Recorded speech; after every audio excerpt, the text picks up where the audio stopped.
Some leaders leave footprints, others leave libraries. You're tuning into the Authors on Mission podcast, where industry giants become literacy legends. In every episode, we talk with authors who turn their brilliance into books that transform lives. I'm Danielle Hutchinson, your host and Chief Creative Officer at Authors on Mission. Welcome to your authorship experience.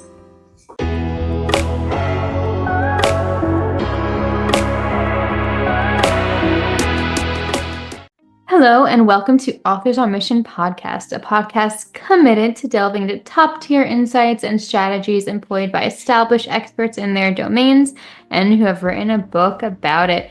Today, I am thrilled to welcome on Clint Sabom, executive spiritual coach and author of the newly released Panic Magic. Clint brings a fascinating background to our conversation, and he spent so much time in many different areas, and his novel blends supernatural elements with psychological depth, following a traumatized magician with genuine levitation abilities on a journey of healing and purpose. I'm excited to dive into not only the book, but about the writing process here with Clint today on our episode. So without further ado, welcome Clint to the Authors on Mission podcast. Thank you. Thank you so much for having me. I'm thrilled to be on here. It's fantastic. It's an honor. Yeah, of course. We love having new authors on, giving them the chance to talk about their book and the writing process and offering tips to all of the aspiring authors out there. So if you don't mind just giving us a little bit of background about, who you are and ultimately what led you to writing this book. Sure. Well, I've been fascinated with writing all my life, ever since I was in elementary school. I remember telling teachers I wanted to be a writer, but mainly it was poetry for a long time I was focused on. I always had the dream of writing fiction, but, it took me till middle age, to be honest, where, I'm 48 now, and it took me this long to kind of find my true voice in fiction, and the result was Panic Magic. Now, as far as other things about me, yes, I'm very spiritual. I've been kind of spiritually inclined from about the age of 21, when I had a kind of spontaneous Kundalini awakening, and it really kind of woke me up to higher levels of consciousness. So spirituality is something I've been working at a long time. So this book was kind of in my domain, and I was able to draw from my spiritual experience and my knowledge. And obviously, like most writers, I've read a whole lot of books, so yeah, but again, glad to be on here. Yeah, well, thank you for sharing the journey, going from when you were younger in elementary school to poetry to all these different areas. And I think that kind of embodies what a lot of authors go through in the process, kind of finding the right niche for them and, what inspires them the most. And it's good to know that sort of this spirituality behind it seems to have guided your path towards Panic Magic. Was there a particular, event or inspiration that led to this in particular? Not really. Just all of a sudden kind of thought like I had some more time in my schedule at one point, and it was actually last summer, so almost a year ago, and I just decided I'm going to write a fiction book, and I've got plenty of material to draw from, and I'm going to see how it goes. I didn't have necessarily a rough outline as I went. Oh. I discovered it as I went. It's like I just kind of dove in, and the novel wrote itself. It came out very clean, and it flowed, and I've said to people, I'm not sure I could do that again that quickly. I'm not sure how that happened, but it happened. I was going to say, most of the time when you're an author and you're diving into her work, the first step I always begin with is that outline. I'm as a ghostwriter and editor myself, we always have that kind of backbone, knowing what's going in each chapter. But, it's really cool to know that you kind of just let it speak from the heart and let it flow, which in its own right is a whole nother type of process. Did you encounter any type of challenges along the way, having to go back or reorganize at all, or was it pretty natural all in all? What would you say?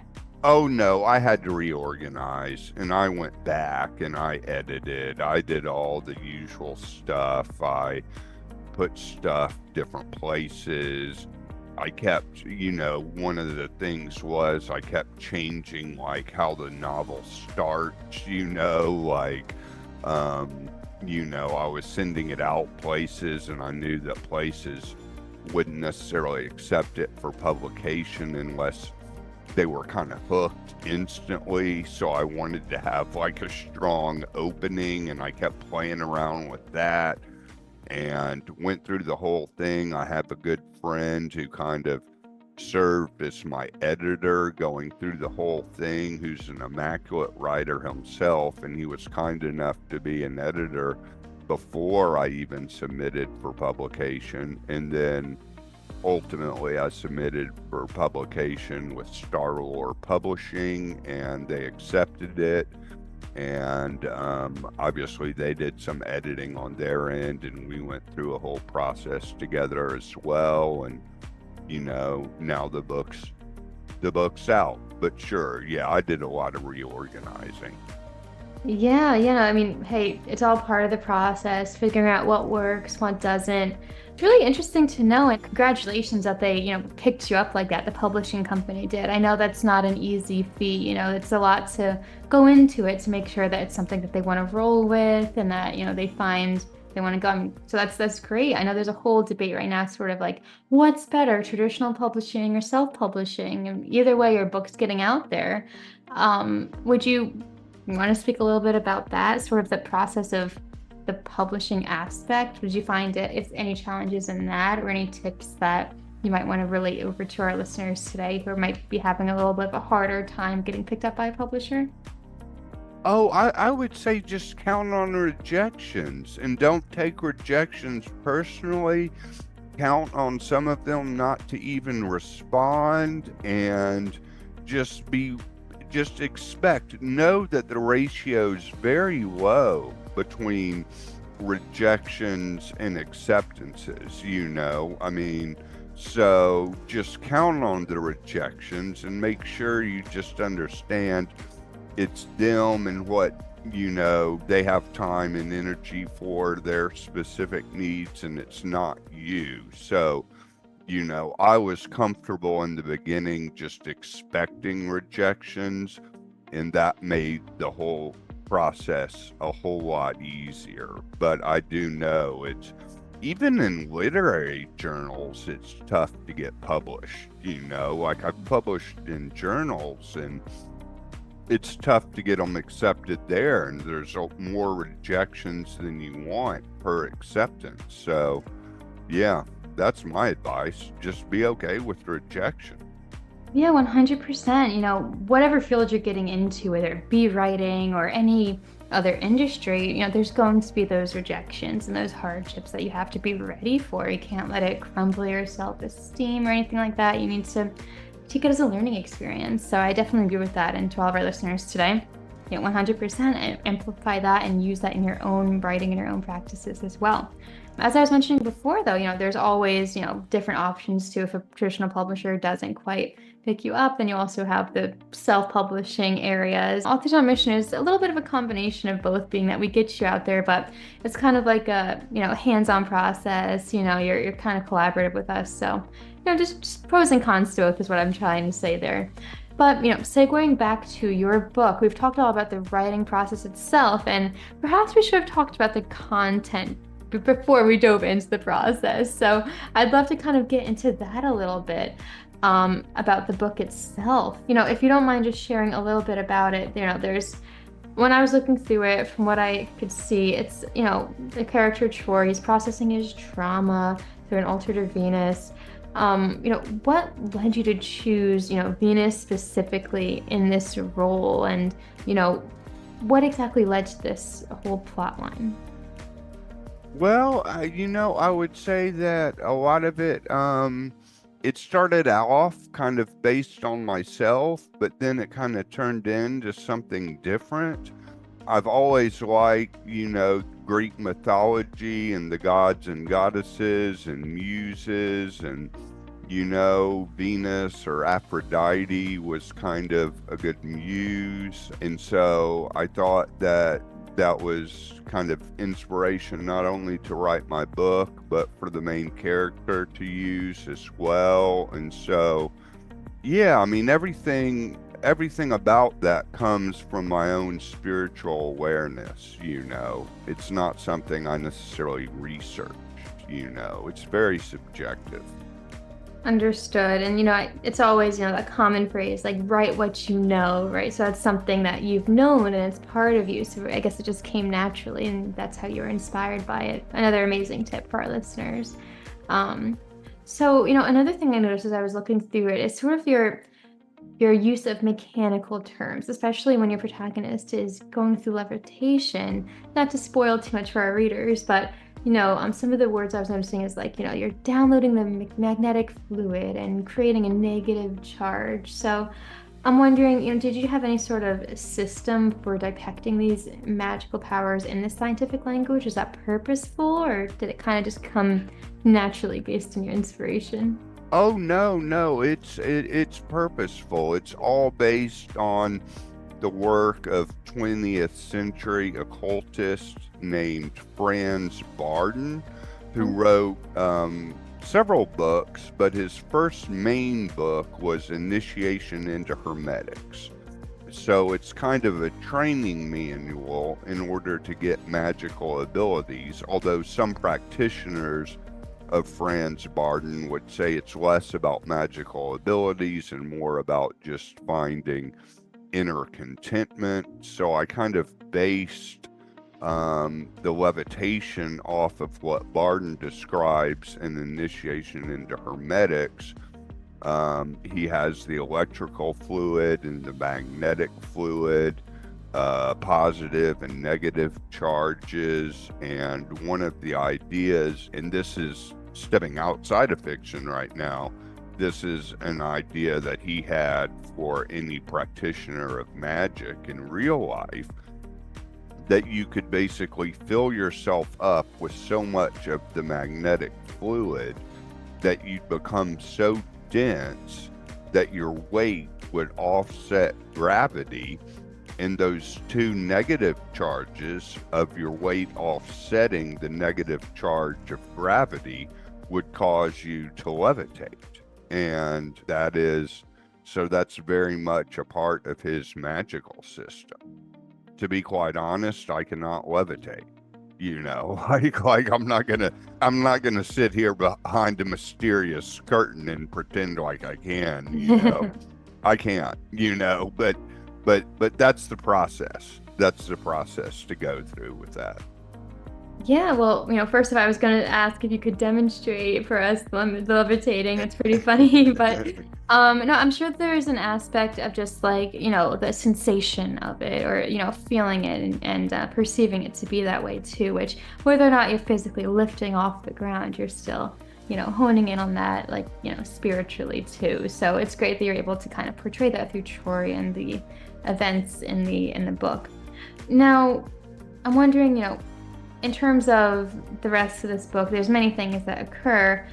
First off, there's the life-threatening magical battles, all these dark musicians. So, you mentioned that all these mechanical terms had a big role to play in, theories that you've learned about. Do these dark musicians also represent something symbolically, or is it part of the plot itself?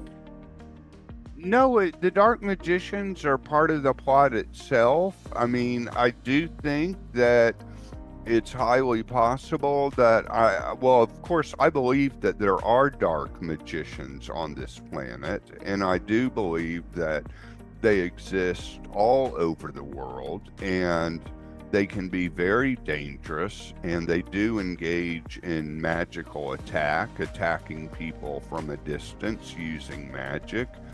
And Bardon also talks about this in Initiation into Hermetics.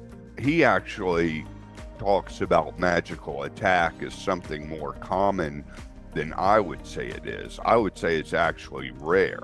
But because Troy, the main character, has performed his levitations and monologues at increasingly larger venues until he attracts nefarious enemies. He's gotten so much attention from levitation that these enemies of the USA or whoever or an opposing group have come in to stop him.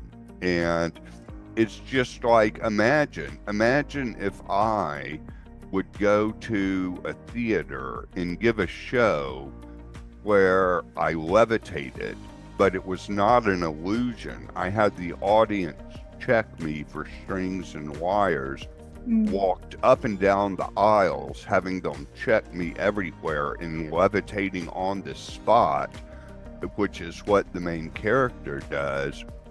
That would attract some big forces, I think, if somebody came out and was able to do that.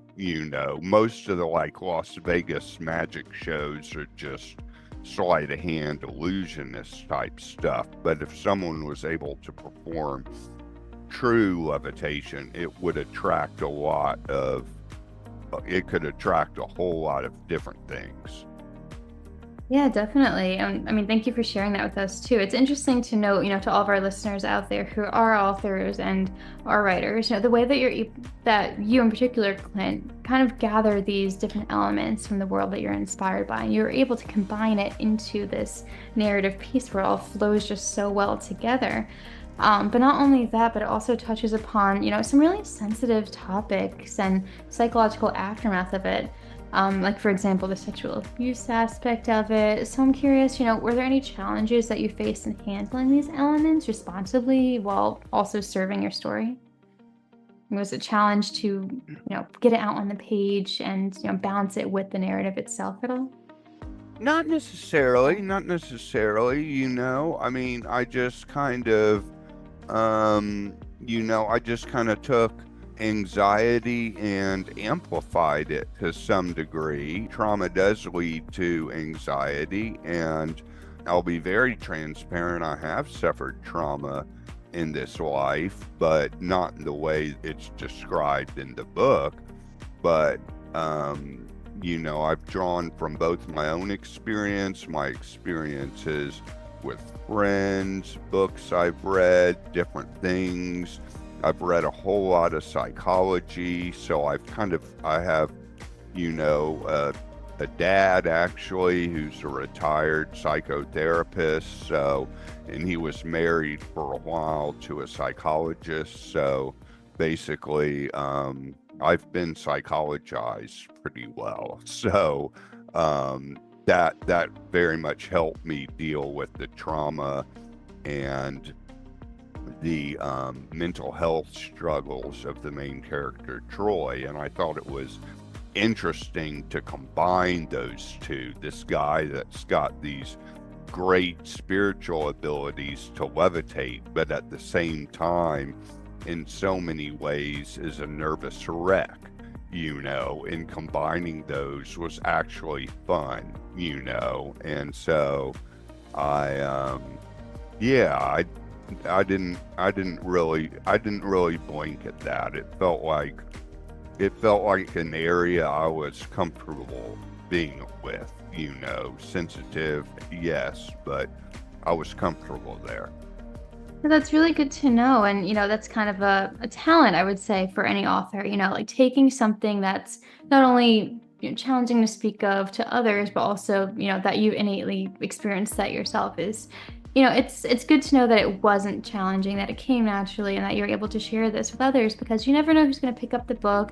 And, this is a fiction piece, but they can still learn from these elements and these themes. So you never know who's going to resonate with that and apply it to their own lives and perhaps learn from it too. That being said, I'm curious to know, I know it's a pretty recent book, but have you received any, feedback in that regard? Like anybody who maybe was moved by the piece or offered some, it really resonated with it? I'm curious to know the kind of feedback you've had from the book so far. Oh, I've had tremendously great feedback. I am getting great feedback from dozens of people who say they just love it and they're reading it fast, like cover to cover quickly and really being hooked in. And enchanted by the story, because it's a thriller too. I mean, it goes under the category of probably urban fantasy, but it's got a thriller element too. And anyways, I've gotten so many just good, glowing, statements from people about it. I've gotten great feedback. So, well, that's kind of why I want to get it out there. It's like, okay, I believe in this book. Others are loving it. Let me get it out as much as possible, any way possible. Definitely, absolutely. And, one thing I wanted to kind of circle back to is you mentioned you had so much fun kind of combining the different character elements and all that. So one thing I noticed is that, the tone itself also, combines as well. You have this like poetic voice, this philosophical voice, sometimes surrealistic voice. So was there any process in developing this voice? Was it evolving throughout the writing process, or is that also something that just kind of came naturally? All of the above, all All of the the above. above. But I will say that a big inspiration for this book was surrealism, the surrealist movement that started in, I believe, the 1920s in France by a guy named Andre Breton. And I've always been interested in surrealism ever since encountering his work. I mean, most people like get into surrealism because they see one of Salvador Dali's paintings or something like that. But the literature of surrealism is very good as well. So that was very much an inspiration in both the monologues and the mysterious monologues that the main character gives, and the surrealistic visions he slips into. And the process of the linear narrative, I mean, I don't think the linear narrative breaks up too much. The monologues are totally different. They're dramatic and they're, kind of surreal and enchanted, and the surrealistic visions kind of come when the character has them. But the linear narrative itself was more just my own voice. Certainly, I've read a lot of books, so other writers do come to mind. But yeah, it was fun combining all of those things. But I guess the challenge was like trying to keep it linear enough, like it's just a story going from point A to point B, and not breaking it off into too much surrealism, just having it kind of come in chunks, and so I could kind of dump a lot of it in his monologues. And that's actually I don't know about readers, but that's my favorite part of writing the book, the monologues he gives in between levitations. Yeah, I mean, the monologues is where you get like the meat of the content, right? The meaning behind it, and not just through the actions, but that's where you hear all of the words of wisdom that we want to, learn about. So I definitely understand that. So, that being said, I'm curious to know, you've written this book, you've had tremendous success from it, Clint. Now, what's next? I mean, this just came out, but have you considered any, additional books moving forward, or what's kind of next on the radar for you? Well, I mean, next on the radar is getting interviewed for more podcasts like this one. Continuously promoting, right? Yeah, fingers crossed. I mean, this is a good one, so fingers crossed I get more like this one. But yeah, promoting it some, and ultimately, yes, I do have another book coming. It's kind of like, I finished Bannock Magic at the end of last summer, so I haven't really started another book yet, and it feels like it's time to start. So I just wrote some on it today, so there is another book coming. I don't know if it's going to flow out of me as quick as Panic Magic. Probably not. Panic Magic was just an act of grace. I'm not sure, but yeah, there's always more writing to be done. But I really love the kind of urban fantasy genre, magical realism. I love that writing in that genre. Yeah, no, I'm glad to hear that. I'm glad to hear you have that, creative itch now. You just got one out and you're ready to dive back in. Would this one also would be fiction then, or would you consider ever going into the nonfiction realm? I know you mentioned you have your heart set on sort of the surrealism aspects and all that, but what do you think? Would you be mainly more of a fiction writer? Fiction, yeah. Fiction, yeah, okay. Fiction from now on. Yeah, fiction You from found now your place on. then. Yeah, Done some yeah, poetry to this, yeah. yeah, yeah. And I should mention here that in 2017, I did previously self-publish nonfiction memoir about me living for 6 months in a silent monastery. It's called Preparation for Great Light. So I've got two books, Preparation for Great Light and Panic Magic. And Preparation for Great Light was self-published, and Panic Magic is published with a company. And Preparation for Great Light is a memoir, and it's short. It's not a full book length. It's more novella sized. So yeah, and maybe you want to ask me about the monastery now. If you don't mind, we are, sort of coming to the end here, but I would very much like to know about it. Would you mind giving us sort of a brief overview of, what we can expect from that book for anybody who's interested, and also, maybe some insights that could be found in it? Oh, sure. I think it's the own spiritual process of going deeper into silence and discovering your true self. That's what listeners, readers of that book could learn.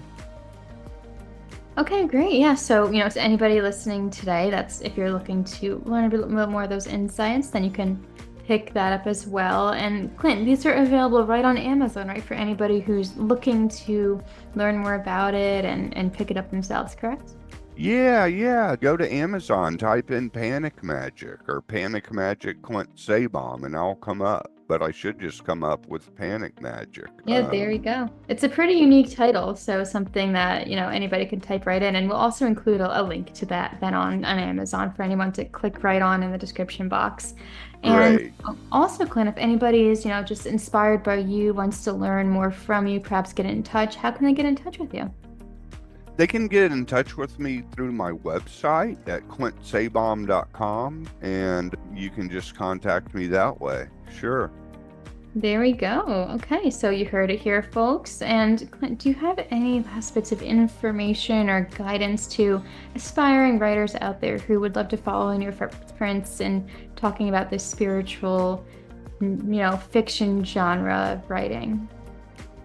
Don't procrastinate. Just go ahead, whatever your genre is, don't procrastinate. If you've got an idea or you've got a spark, go with it. If you want to be a writer, sit down and write. Even if what you're writing is garbage and you never use it anywhere, you're writing. I wasted too much time having ideas and sparks and not actually just sitting down to write them. So just write. Awesome. I love that.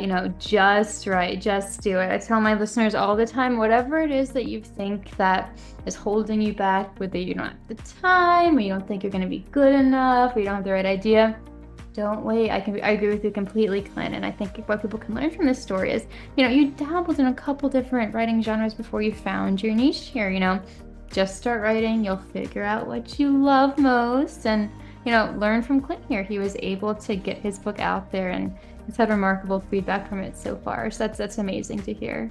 I really appreciate it. Thank you so much for sharing these insights with us. Oh, thank you. Thanks for having me. This has been great. Of course. And, everybody today, as this brings us to the end of today's episode of Authors on Mission, I just want to thank you again because, this book, it really does have a perfect intersection of, trauma and healing and supernatural abilities. And, Clint's explored just many powerful methods of food for thought for us to, munch down on today. So if you're interested in learning more about Clint's work, you can find all his information, by searching him up and looking for these books online. We'll include the links as we talked about. And, just remember at Authors on Mission, we aim to empower you with the knowledge and self-assurance needed to become an expert in your own right as well, crafting best-selling books and staying. So until next time, keep writing, keep growing, and stay on your mission. And Clint, thanks for joining us. Thank you. Have a great day, everybody. This is Danielle Hutchinson reminding you that somewhere, someone needs the book that only you can write. Visit authorsonmission.com to start your legacy. Until next time, keep leading, keep inspiring, and keep thinking in chapters. Have a great day.